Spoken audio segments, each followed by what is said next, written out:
Hello, Arjun. And hello to you. I am more curious these days about using dreams.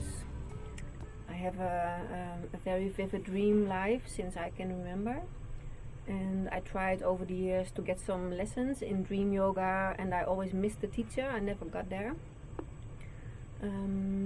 And this week it recently came up again that I'm curious how I can be using my dreams more efficient or more conscious.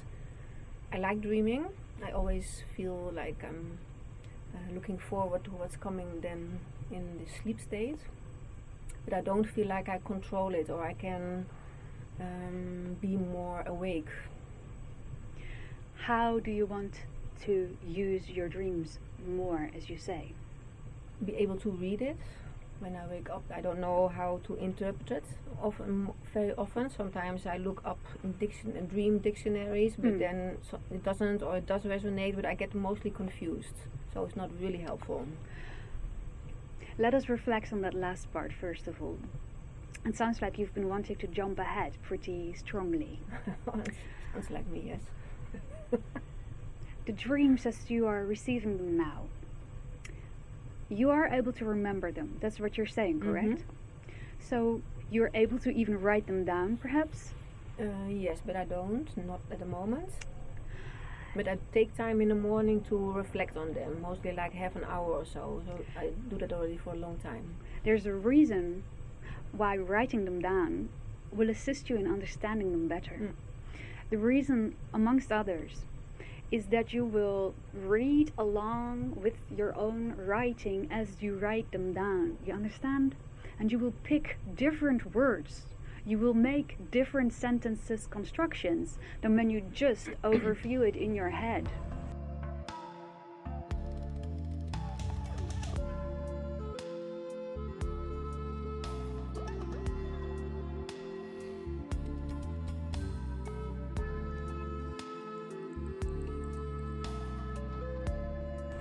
There is a profound difference between putting it into your reality manifestation, 3D on paper by writing, as opposed to just overviewing your dream in your head. First of all, do you wish to work with this? You're going to have to, in a sense, bring it into your reality and then look at it from that level. And then go into dialogue, in a sense, with your dream characters or even objects to understand what was going on. So if you have, say, a storyline and there was a person very prominently there, can you imagine this? Yes. What you could do is write down your dream, see your writing. First of all, notice the sentences you chose to describe the dream and the energy that is entangled in that. What energy is in it? Were you happy? Were you sad? Were you angry? Were you confused? Write down the emotional state. And then if you were confused at a certain moment in the dream, or there was a person that you would like to know more about, go inward, focus on your heart, ask that person in your head any question and see what comes up first. And in a sense, you'll be channeling this other part of you that was interacting with you on the blueprint level of reality, which is where you live most of your dreams. For you are actually going somewhere. You are there. You have had an adventure. The puzzle pieces that you bring back, though, are often so easily transformed into something that you can understand here, but is only a metaphor for something that happened over there. This is why your dreams often look like absolute craziness, randomly happening. You see, over there in the blueprint level where you're having these adventures, they make total sense. But to bring them back here, the energetic patterns of the things that you encounter over there have no translation in your world. So you'll bring in metaphors, you'll bring in symbols, and suddenly a person can have 20 eyes in their face. Or you will have a walking teacup or a talking cat. You see, any of those things that you observe as remarkable in your dream, understand that they are a metaphor for something else, a message that's being shared with you and that you brought down in code. To unravel your code go into dialogue and write below your dream or on the next page, like you are in a play. Do you know what a play looks like? Name of a person, double dot, text that they will speak in the play, and then the other person that answers, perhaps, you see? Write it down like a play. So let's say there was a woman in your dream that you felt was your sister, but you don't know her as your sister. This can happen, right? Write down your name and ask her anything you want to ask. Why do you look like my sister, but I know you're not actually her? And then write down her name, or whatever code you want to use for this woman, and let her answer. Let her answer through you, and we will guarantee you, if you make space in your mind, if you focus on your heart, if you're fully inward, the first answer that comes to your mind is it. Because you know, you're speaking through your own higher self, you're giving yourself the answers. And this is why very often a dream encyclopedia doesn't answer your questions. There is somewhat of a common collective, subconscious language. It is on that language that your dream encyclopedias are based. But understand, if you look up what a dog means in your dream, in a book like that, you will get that common translation.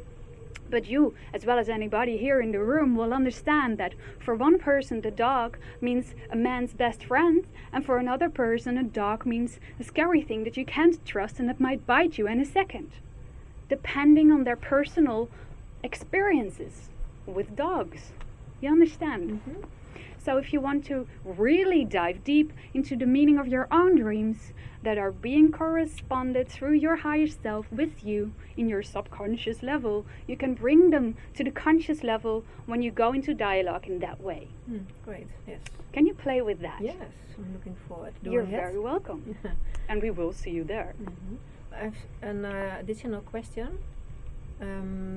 Because I notice I have a lot of lucid dreams, but I also have, I call them like not very clear dreams or confused dreams, and I always feel a little bit disappointed when I wake up that I had a sort of like samsara dream, very dark, or and then I feel like I failed the night. And I think it's not true, but perhaps you can tell me what the meaning of these different types of dreams can be. Lucid is obvious. When you say samsara, you mean you can't make any sense out of it? Well, I can see it's a reflection of my daily confused mind. It's like people, like reflections of encounters I had with people. But you understand, you are using your dreams also to filter what is usable and what is not. What is relevant and what is not, in a sense, for your mental mind. So your dreams are partially cleaning up the database and partially having place on this blueprint level. So do not judge the part where you're just sweeping the floor. You see, it's only there, and you're correct in recognizing a reflection of your daily state, but it is also cleaning up what you now define as negative in your daily state. Did you catch yourself doing that? When you're a bit disappointed about that kind of energy in your dream, about taking that into your conscious state after waking up, that specific kind of dream that feels like a reflection of a little bit of a confused daily mind state, you're judging that. And that is the excellent way of having it repeat and be more in your face. Because if you're resisting that, even that cleaning out the database energy that comes with that and remembering that specific part of your dream, you're also kind of resisting it in your waking state, and that's what it's telling you. You can hug your confused state more if you wish, and it will disappear automatically from both levels, from your dream and your waking state, if you stop resisting it. Yes, thank you. You understand this? Obvious, yeah. Can you play with that? Yes, I can play with that. And too. you will find that your dreams become more coherent and interesting stories, and it will be these stories overall that come to the surface just before you wake up. Cool. So these are the ones you can take into your lucid state that you call your waking state. Okay, thank you. And we thank you. Sweet dreams, dear one.